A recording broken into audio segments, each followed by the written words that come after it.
Good morning. 2 రోజుల వ్యవధిలోనే మరొక అమానుష ఘటన చోటు చేసుకుంది. కోనసీమ జిల్లా నేలపర్తిపాడులో కన్న తండ్రి ఆర్థిక ఇబ్బందుల వల్ల ఇద్దరు పిల్లల్ని కూడా కాలువలోకి తోశాడు. ఇక ఆర్థిక ఇబ్బందుల వల్లనే తన ఇద్దరు పిల్లల్ని కూడా కాలువలోకి తోసినట్లు కూడా స్థానికులు చెబుతున్నారు. దీనికి సంబంధించి అదృష్టవశాత్తు పెద్ద బాబు 10 ఏళ్లున్న బాబు ఈదుకుంటూ బయటకు వచ్చాడు. కానీ చిన్న పాప 6 ఏళ్లున్న పాప దురదృష్టవశాత్తు కూడా తన అందులోనే చనిపోయింది. దీనికి సంబంధించి తన మృతదేహాన్ని పోలీసులు బయటకు తీసుకొచ్చారు. అయితే దీనికి సంబంధించి బ్రేకింగ్ న్యూస్ మనం ఇప్పుడు చూస్తున్నాం. కాలువలో 6 ఏళ్ల పాప మృతదేహం లభ్యమైంది. తండ్రి పిల్లిరాజు ఆచూకీ కోసం ప్రస్తుతం పోలీసులు గాలిస్తున్నారు. అయితే ఆర్థిక ఇబ్బందులైనా మరి ఇంకేమైనా కారణాలు ఉన్నాయనే కోణంలో కూడా ప్రస్తుతం పోలీసులు దర్యాప్తు కొనసాగిస్తున్నారు. అయితే ఇప్పటి వరకు కూడా పిల్లిరాజు ఎక్కడా కూడా కనిపించలేదు. తాను కూడా చనిపోయి ఉంటాడా లేదా పరారిలో ఉన్నాడా అనే కోణంలో కూడా పోలీసులు దర్యాప్తు కొనసాగిస్తున్నారు. ప్రస్తుతం మనం ఏ కాలువలో అయితే పిల్లిరాజు తన ఇద్దరు పిల్లల్ని తోసేశాడో ఆ కాలువను కూడా చూస్తున్నాం. అయితే 2 రోజుల వ్యవధిలోనే మరొక అమానుష ఘటన చోటు చేసుకుంది. ఆర్థిక ఇబ్బందుల వల్లనే తన ఇద్దరు పిల్లలను కూడా కాలువలోకి తోసినట్లు కూడా తెలుస్తుంది.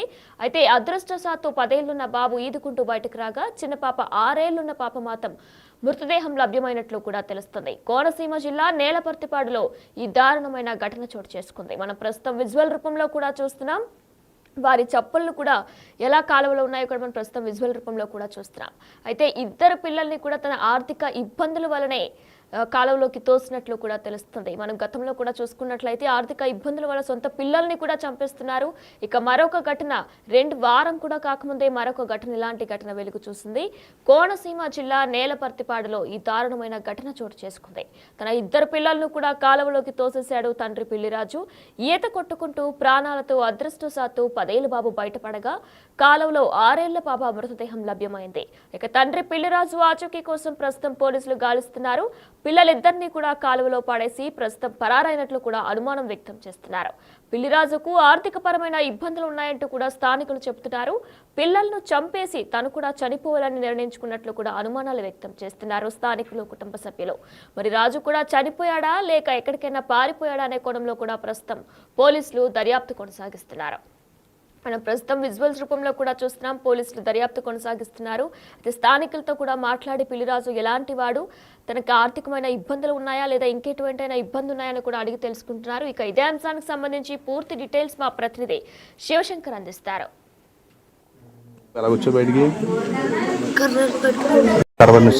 చెల్లో కొట్టుకుందా నేను పాఠశాల చేయడం నాన్న వెళ్ళిపోయా బండి వేసి వెళ్ళిపోయా. నువ్వు మరి స్టేషన్ దగ్గరికి ఎలా వెళ్ళవు ద్రాక్షారమా పైకి వచ్చి వంతుని కాడ ఆపి అందరినీ ఆగలేదు. ఇద్దరు అంకులు ఆగి పోలీస్ స్టేషన్ దగ్గర తీసుకెళ్ళారు. అప్పుడు పోలీసులు వచ్చారు ఇక్కడికి. ఏం పేరు నీ పేరు? రామచంద్ర. ఇంటి పేరు పిల్లి రామచంద్ర. ఆ స్టేషన్కి వెళ్తే అప్పుడు ఎస్ఐ గారు వచ్చారు ఇక్కడికి.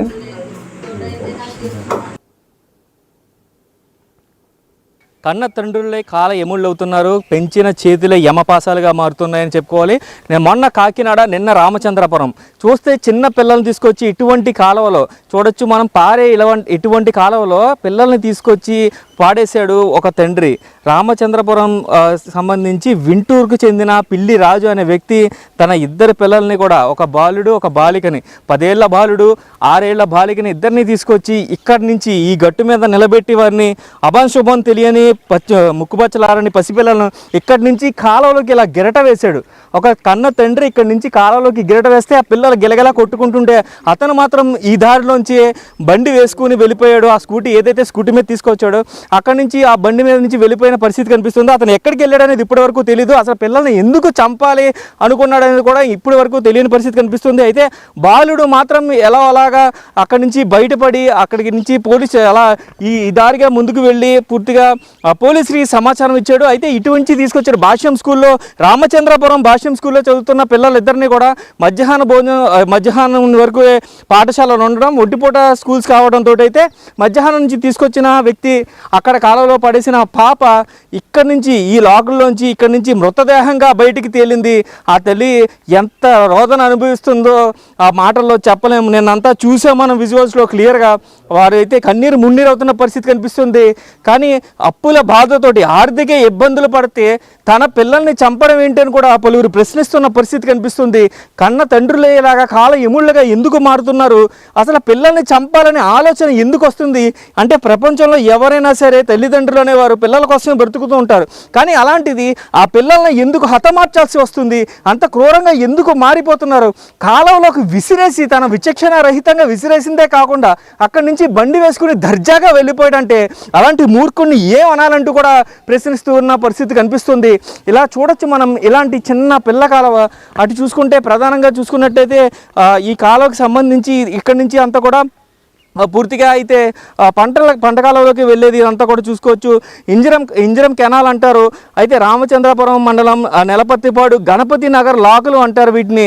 ఈ గణపతి నగర్లో సంబంధించిన లాకుల వద్ద ఈ లాకుల వద్ద చిన్నారి కొట్టుకుని తన ప్రాణాలను విడిచి ఉంటుంది. చూడొచ్చు ఒకసారి లాకుల దగ్గర కూడా చూపించే ప్రయత్నం చేస్తాం. ఇటుగా లోపలికి వెళ్తే ఇక్కడ నుంచి కూడా ఈ లాక్ సంబంధించి ఈ గేట్ ఏదైతే ఉందో ఈ గేట్ దగ్గర తన కొట్టుకొని తన ప్రాణాలను విడిచిన చిన్నారి ఎంత శోభను అనుభవించి ఉంటుందో, నాన్న అని ఎంత అరిచి ఉంటుందో మనం అర్థం చేసుకోవచ్చు.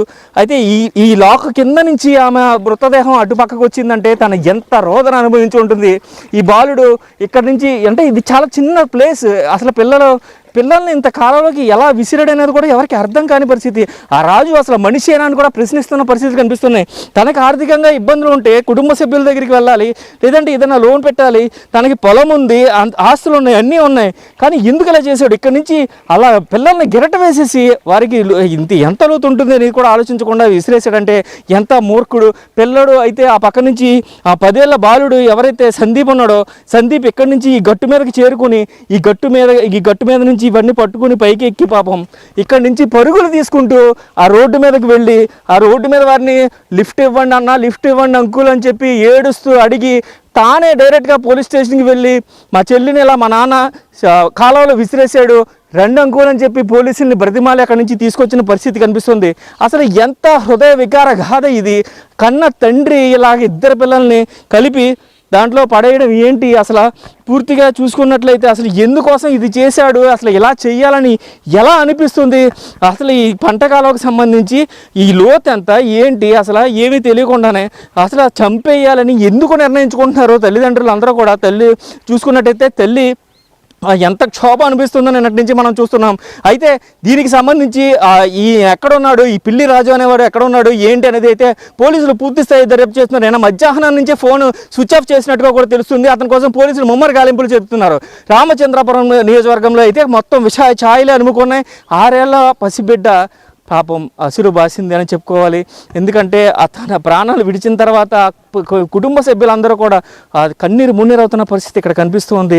కానీ ఇది మాత్రం హృదయ విగార కాదా. ఇటు పక్కన కాకినాడలో 2 పిల్లల్ని చేతులు కట్టేసి చంపిన తండ్రి తాను కూడా ఉరివేసుకున్నాడు.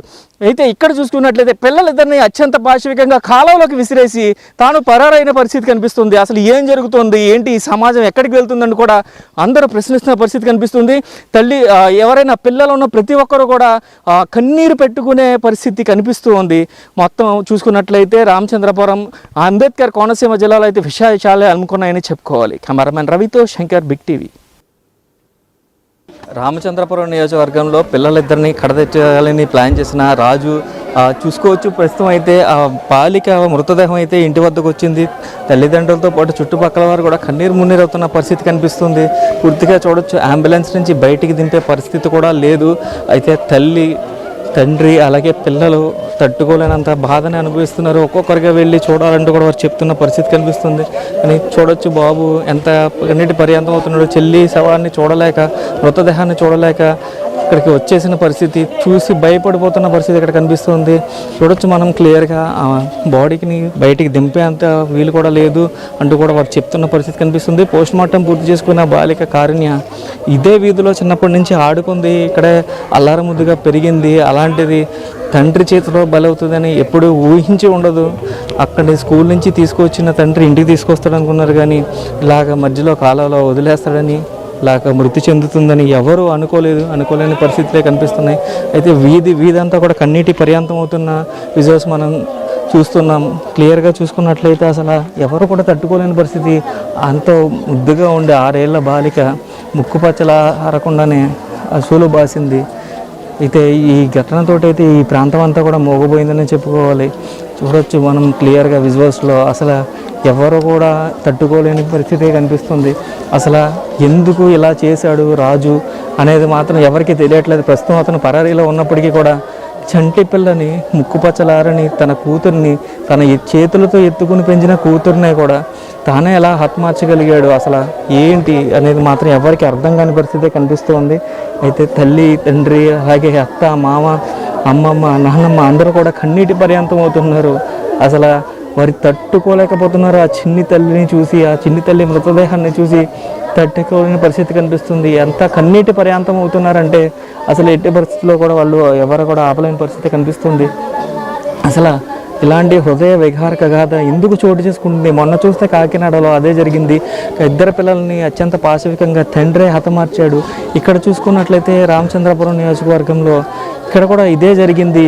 ఇద్దరు పిల్లల్ని తండ్రే కాలువలో విసిరేశాడు.